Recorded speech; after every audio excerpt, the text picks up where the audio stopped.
ನಮಸ್ಕಾರ. ಈ ಸೋಮವಾರದ ವಚನ ಶ್ರೀ ರಘುವೀರೇಶ್ವರ ವಚನ ಹೀಗಿದೆ. ಚಕ್ಕಡಿಯ ಕೀಲೆಣ್ಣೆ ಸವೆಸದದು ಗುಂಬವನು, ಚಕ್ರವದು ಅಚ್ಚಿನಂಚ ದಾಟದಲು ಕಡಾಣಿ.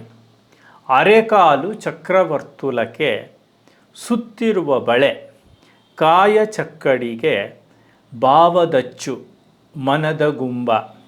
ಹರಿಯುತ್ತಿವೆ ಉರುಳುತ್ತಿವೆ ಚಿತ್ತ ಚಿಂತನೆಯು, ನಿನ್ನ ನೆನಪೇ ಬಳೆ ಕಡಾಣಿ. ಜಪವೇ ಕೀಲೆಣ್ಣೆ ನಡೆಸನ್ನ ನಿನ್ನಡಿಯತ್ತ ಶ್ರೀ ರಘುವೀರೇಶ್ವರ. ಈ ವಚನವನ್ನು ನಾವು ಅರ್ಥ ಮಾಡ್ಕೊಳ್ಬೇಕಾದ್ರೆ ಎತ್ತಿನ ಗಾಡೀಲಿ ಓಡಾಡಿರಬೇಕು. ನಾನು ನನ್ನ ಮೊದಲ ಈ ಮಾಲಿಕೆಯ ಮೊದಲ ವಿಡಿಯೋದಲ್ಲೇ ತಮಗೆ ಹೇಳಿದ್ದೆ, ವಚನಕಾರರು ತಮ್ಮ ದಿನನಿತ್ಯದ ಬದುಕಿನ ಅನುಭವದ ಮತ್ತು ವಸ್ತುಗಳನ್ನು ಸಾಂಕೇತಿಕವಾಗಿ ಬಿಂಬಿಸಿ ದೊಡ್ಡದೊಂದು ತತ್ವವನ್ನು ನಮ್ಮ ಮನಸ್ಸಿನ ಮುಂದೆ ಇಡ್ತಾರೆ ಅಂತ. ಹೀಗಾಗಿ ಆಯ್ದಕ್ಕಿ ಮರೆಯ ಇರ್ಬೋದು, ಆಮೇಲೆ ಬೇಕಾದಷ್ಟು ಒಬ್ಬ ಬಣ್ಣ ವೇಷ ಹಾಕೋನು ಇರ್ತಾನೆ. ಆಮೇಲೆ ಸಿದ್ದರಾಮ ಇದ್ದಾನೆ,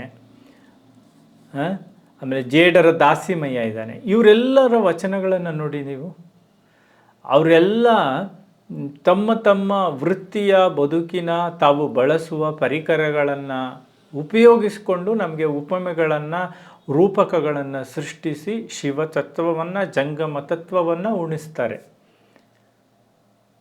ಹಳ್ಳಿಯ ಬದುಕಿನಲ್ಲಿ ಅತ್ಯಂತ ಅಗತ್ಯವಾದ ಒಂದು ವಾಹನ ಅಥವಾ ವಸ್ತು ಇದೆ ಅಂತಂದರೆ ಅದು ಎತ್ತಿನ ಗಾಡಿ.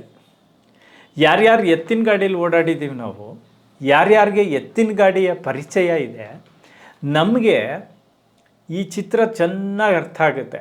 ಇಲ್ಲದೇ ಇದ್ರೂ ಅರ್ಥ ಮಾಡ್ಕೊಳ್ಳೋ ಪ್ರಯತ್ನ ಮಾಡೋಣ. ನೀವು ಮ್ಯೂಸಿಯಮಲ್ಲೂ ಹೋಗಿ ನೋಡ್ಬೋದು, ಒಂದು ಎತ್ತಿನ ಗಾಡಿಯ ಭಾಗಗಳು ಯಾವುದ್ಯಾವುದಿದೆ, ಅವು ಏನೇನು ಏನೇನು ಕೆಲಸವನ್ನು ನಿರ್ವಹಿಸುತ್ತೆ, ಒಂದು ಗಾಡಿ ನಡಿಬೇಕಾದ್ರೆ ಅದೆಲ್ಲ ಹೇಗೆ ಬೇಕೋ ಹಾಗೆ ಅದನ್ನಿಟ್ಕೊಂಡು ತಾತ್ವಿಕ ಚಿಂತನೆಯನ್ನು ಭಕ್ತರಿಗೆ ನಾವು ಉಣಬಡಿಸುವ ಪ್ರಯತ್ನವನ್ನು ಈ ವಚನದಲ್ಲಿ ಮಾಡಿದ್ದಾನೆ ವಚನಕಾರ. ಚಕ್ಕಡಿಯ ಕೀಲೆಣ್ಣೆ ಸವೆಸದದು ಗುಂಬವನು. ಇಲ್ಲಿ ಚಕ್ಕಡಿ ಅಂದರೆ ಎತ್ತಿನ ಗಾಡಿ ಗೊತ್ತು ನಮಗೆ. ಕೀಲೆಣ್ಣೆ, ಕೀಲು ಪ್ಲಸ್ ಎಣ್ಣೆ, ಕೀಲಿಗೆ ಹಾಕುವಂತಹ ಎಣ್ಣೆ. ಈ ಎರಡು ಚಕ್ರ ಇದೆಯಲ್ಲ ಎತ್ತಿನ ಗಾಡಿದು, ಅದರ ಮಧ್ಯೆ ಒಂದು ಕಬ್ಬಿಣದ್ದು ಒಂದು ರಾಡ್, ಒಂದು ಕಬ್ಬಿಣದ್ದು ಇದು ಬಂದಿರುತ್ತೆ, ಸಲಾಕೆ ಥರ. ಸಲಾಕೆ ಎಲ್ಲ ಗುಂಡಿಗಿರುತ್ತೆ, ಅದು ಉದ್ದ. ಅದಕ್ಕೆ ಅದನ್ನು ಕೂರಿಸ್ಕೊಳ್ಳೋಕ್ಕೆ ಒಂದು ಹಬ್ ಅಥವಾ ಒಂದು ಗುಂಬ ಅಂತೀವಿ ಅದನ್ನು. ಆ ಕಡೆ ಈ ಕಡೆ ಗುಂಡಿಗಿರುತ್ತೆ, ಸ್ವಲ್ಪ ದಪ್ಪಗಿರುತ್ತೆ. ಅದಕ್ಕೊಂದು ಕಬ್ಬಿಣದ್ದು ಇದು ಹಾಕಿರ್ತಾರೆ, ಜಾರು ಅಥವಾ ಬಿಟ್ಟು ಹೋಗ್ದಾಗೆ. ಆ ಗುಂಬದೊಳಗೆ ಇದೆರಡು ಕೂತ್ಕೊಂಡು ಒಂಚೂರು ಎಕ್ಸ್ಟೆಂಡ್ ಆಗಿರುತ್ತೆ ರಾಡು. ಇವಾಗ ತಿರುಗಬೇಕಾದ್ರೆ ಗಾಡಿ ಇದು ಸೌದೋಗ್ಬಿಡುತ್ತೆ, ತಿರುಗಿ ಫ್ರಿಕ್ಷನ್ಗೆ. ಹಾಗೆ ಸೌದೋಗಬಾರ್ದು ಅಂದ್ಬಿಟ್ಟು ಅದಕ್ಕೆ ಎಣ್ಣೆ ಹಾಕ್ತಾರೆ. ಊಟ ಮಾಡೋ ಎಣ್ಣೆ ಹಾಕಲ್ಲ, ತಲೆಗೆ ಬಳಸೋ ಎಣ್ಣೆ ಹಾಕಲ್ಲ. ಅದಕ್ಕೆ ಹೇಳ್ತಾರೆ ಕೀಲೆಣ್ಣೆ. ಯಾವುದು ಬಳಸಿ ಅಥವಾ ಇವಾಗ ವೇಸ್ಟ್ ಆಯಿಲ್ ಅಂತ ನಾವೇನು ಹೇಳ್ತೀವಿ ಇವತ್ತಿನ ಪರಿಭಾಷೆಯಲ್ಲಿ, ಅಂಥದ್ದು ಆ ಕೀಲೆಣ್ಣೆ. ಚಕ್ಕಡಿಯ ಕೀಲೆಣ್ಣೆ ಸವೆಸದದು ಗುಂಬವನು. ಅದು ಗುಂಬವನ್ನು ಸವೆಸೋದಿಲ್ಲ. ಗಾಡಿ ತುಂಬ ದಿನ ಬಾಳಿಕೆ ಬರುತ್ತೆ. ಚಕ್ರವದು, ಆ ಕಡೆ ಈ ಕಡೆ ದೊಡ್ಡ ಚಕ್ರ ಇರುತ್ತೆ. ಅಚ್ಚಿನಂಚ ದಾಟದೋಳು ಕಡಾಣಿ. ಈ ಮಧ್ಯ ರಾಡ್ ಬಂದಿರ್ತಲ್ಲ, ಅದಕ್ಕೆ ಅಚ್ಚು ಅಂತೀವಿ. ಆ ಮಧ್ಯದ ಒಂದು ಫ್ರೇಮು ಇರುತ್ತೆ, ಅದ್ರ ಮೇಲೆ ಆ ರಾಡ್ ಕೂತಿರುತ್ತೆ. ಈ ಎಲ್ಲವನ್ನು ದಾಟಿ ಈ ಚಕ್ರಕ್ಕೆ ನಾವು ಇವಾಗ ನಟ್ಟು ಬೋಲ್ಟದು ಈಗಿನ ಕಾಲದಲ್ಲಿ ನಾವು 2 ವೀಲರ್ಸ್ಗೆ ಹಾಕ್ತೀವಿ. ಆವಾಗ ಎತ್ತಿನ ಗಾಡಿಗೆ ಈ ಮಧ್ಯದ ಕಬ್ಬಿಣದ ರಾಡ್ ಬಂದಿರುತ್ತಲ್ಲ, ಆ ಕಡೆ ಈ ಕಡೆ ಒಂದು ಸಣ್ಣ ಇವಾಗ ಸೂಜಿ ಕಣ್ಣು ಇರುತ್ತಲ್ಲ ಆ ಥರ ಸ್ವಲ್ಪ ದಪ್ಪದ್ದು ರಾಡಿರುತ್ತೆ, ಅದಕ್ಕೆ ಆ ಹೋಲ್ ಆ ತೂತಿರುತ್ತೆ.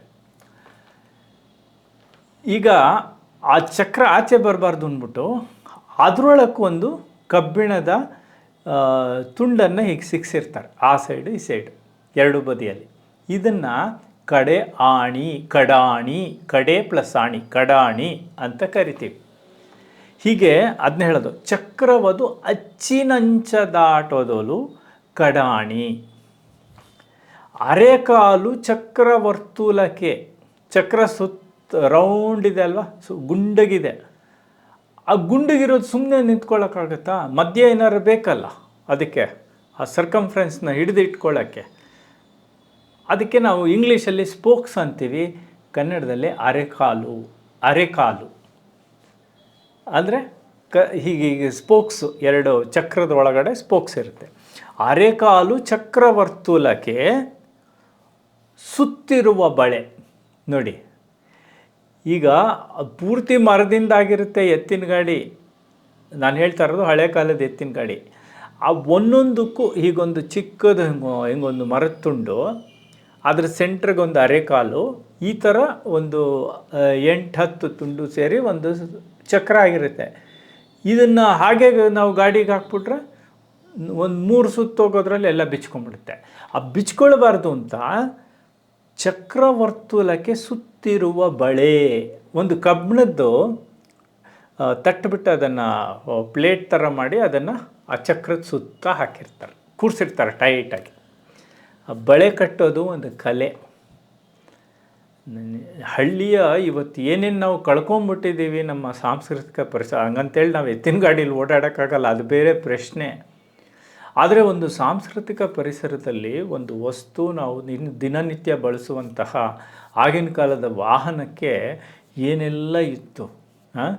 ಆ ಬಳೆ ಪಟ್ಟೆ ಬಿಟ್ಬಿಟ್ಟಿದೆ ಅನ್ನೋರು, ಬಳೆ ಕಟ್ಟಬೇಕು, ಪಟ್ಟೆ ಕಟ್ಟಬೇಕು ಅನ್ನೋರು. ಪಟ್ಟೆ ಅಂದರೆ ಆ ಬಳೆ ಸ್ವಲ್ಪ ಸಡಲ ಆಗಿಬಿಟ್ಟು ಆ ಅರೆಕಾಲ ಮೇಲೆ ಹಿಂಗೆ ಬಡಿದ್ರೆ ಶಬ್ದ ಅವ್ರಿಗೆ ಗೊತ್ತಾಗ್ಬಿಡುತ್ತೆ, ನುರಿತವ್ರಿಗೆ. ಸರಿಯಾಗಿ ಬರಬೇಕು, ಒಳ್ಳೆ ತಮಟೆ ಬಂದಾಗ ಬರಬೇಕಂದ್ರೆ ಟೈಟಾಗಿ ಕೂತಿದೆ ಅಂತ. ಅದು ಸರಿಗೆ ಬರಲಿಲ್ಲ ಅಂದರೆ ಪಟ್ಟೆ ಬಿಟ್ಕೊಂಡ್ಬಿಟ್ಟಿದೆ ಸ್ವಾಮಿ, ಗಾಡಿಗೆ ಪಟ್ಟೆ ಕಟ್ಟಬೇಕು ಅನ್ನೋರು. ಅಂದ್ರೇನು, ಆ ಕಬ್ಬಿಣದ ಬಳೆಯನ್ನು ತೆಗೆದು ಮತ್ತೆ ಅದನ್ನ ಒಂಚೂರು ಕಟ್ ಮಾಡಿ ಒಂಚೂರು ಪೀಸ್ ತೆಗೆದು ಕಾಸಿ ಚೆನ್ನಾಗಿ ತಟ್ಟಿ ಮತ್ತೆ ಟೈಟಾಗಿ ಫಿಟ್ ಮಾಡೋದು, ಇದನ್ನು ಪಟ್ಟೆ ಕಟ್ಟೋದು ಅಂತಾರೆ. ಹೀಗೆ ಚಕ್ರವರ್ತುಲಕ್ಕೆ ಸುತ್ತಿರುವ ಬಳೆ, ಈ ಥರ ಅದು ಕಬ್ಬಿಣದ ಪಟ್ಟೆ ಇದೆ, ಬಳೆ ಇದೆ. ಇದು ಗಾಡಿಯ ಚಿತ್ರಣ ನಾನು ನಿಮಗೆ ಕೊಟ್ಟೆ, ಸ್ವಲ್ಪ ವಿವರವಾಗೇ ಕೊಟ್ಬಿಟ್ಟೆ ಇರಲಿ ಅಂತ. ದಾಖಲೆ ಇರಬೇಕು. ಇನ್ನು 50 ವರ್ಷ ಬಿಟ್ಟು ಒಂದು ಎತ್ತಿನ ಗಾಡಿ ಹೇಗಿತ್ತು, ಗುಂಬ ಅಂದ್ರೇನು, ಕೀಲೆಣ್ಣೆ ಅಂದ್ರೇನು, ಕಡಾಣಿ ಅಂದ್ರೇನು ಅಂತ ಯಾರಾದರೂ ಹುಡ್ಕೋಕ್ಕೆ ಹೊರಟ್ರೆ ಇಂಥದ್ದೊಂದು ವಿಡಿಯೋ ಸಿಕ್ಕಿದ್ರೆ ಅವ್ರಿಗೆ ಉಪಯೋಗ ಆಗತ್ತೆ ಅನ್ನೋದು ದೂರದೃಷ್ಟಿ. ನಮಗೆ ಇದರಲ್ಲೂ ಸಿಗ್ಬೋದು, ಯಾವುದರಲ್ಲಿ, ಡಿಕ್ಷನರಿಲಿ, ಪದಕೋಶದಲ್ಲಿ. ಆದರೆ ವಿವರಣೆ ಅದರಿಂದ ಒಂದು, ನಾನಾಗಲೇ ಹೇಳಿದಾಗೆ ನಮ್ಮ ಮುಖ್ಯ ಉದ್ದೇಶನೇ ನಮ್ಮ ಸಾಂಸ್ಕೃತಿಕ ಪರಂಪರೆಯ ನೆಲೆಗಳನ್ನು, ಅಲ್ಲಿಯ ವಿಚಾರಗಳನ್ನು ನಿಮ್ಮ ಜೊತೆ ಹಂಚ್ಕೊಳ್ಳೋದು. ಇದಿಷ್ಟು ನಾನು ಎತ್ತಿನ ಗಾಡಿ ಚಿತ್ರವನ್ನು ಕೊಟ್ಟೆ.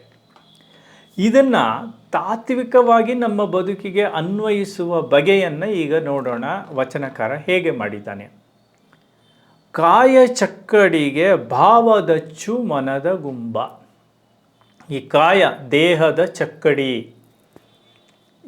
ಈ ದೇಹವನ್ನು ಚಕ್ಕಡಿ ಅಂತ ಯಾವುದು ನಮ್ಮ ಭಗವದ್ಗೀತೆಯಿಂದ ಸುಮಾರು ಎಲ್ಲರೂ ಹೇಳ್ಕೊಂಬಂದ್ಬಿಟ್ಟಿದ್ದೀವಿ.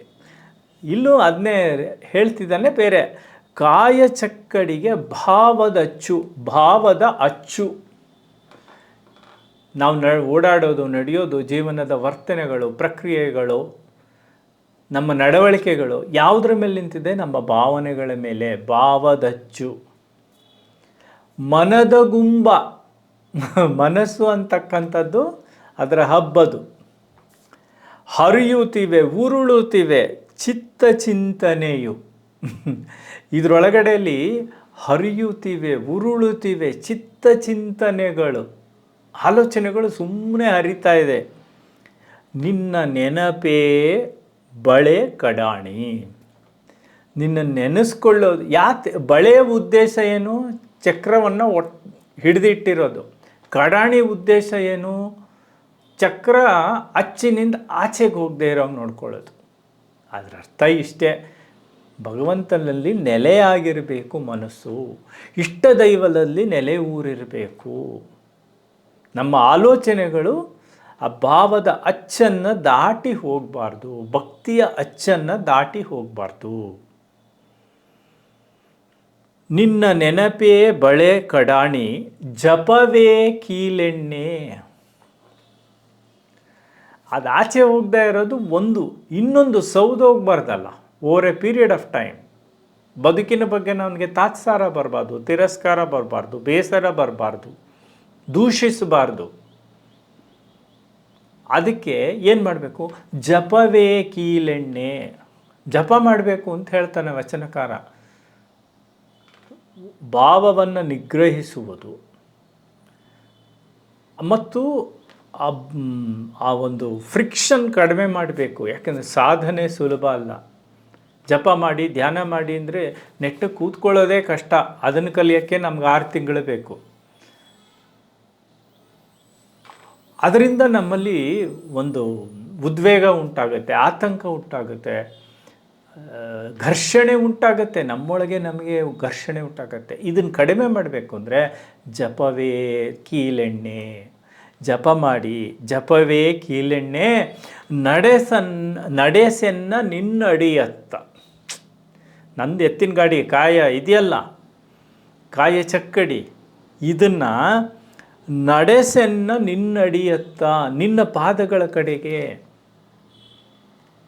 ನಡೆಸೆನ್ನ ನಿನ್ನತ್ತ, ನಿನ್ನಡಿಯತ್ತ ಶ್ರೀ ರಘುವೀರೇಶ್ವರ. ಅಪ್ಪ ಭಗವಂತ, ಇದು ಕಾಯ ಚಕ್ಕಡಿಯನ್ನು ನಿನ್ನ ಕಡೆಗೆ, ನಿನ್ನ ಪಾದದಡಿಗೆ ಕರೆದುಕೋ. ಅಂದರೆ ನಾನು ಯಾವಾಗಲೂ ನಿನ್ನ ಕಡೆ ಫೋಕಸ್ ಆಗಿರಲಿ ಅನ್ನೋದು ಇವತ್ತಿನ ವಚನದ ಸಾರಾಂಶ. ನಮಸ್ಕಾರ. ಯಥಾ ಪ್ರಕಾರ ನಿಮ್ಮ ಅನಿಸಿಕೆಗಳನ್ನು ನಮ್ಮ ಕಮೆಂಟ್ ಬಾಕ್ಸಲ್ಲಿ ತಿಳಿಸಿ, ಸಹಕರಿಸಿ.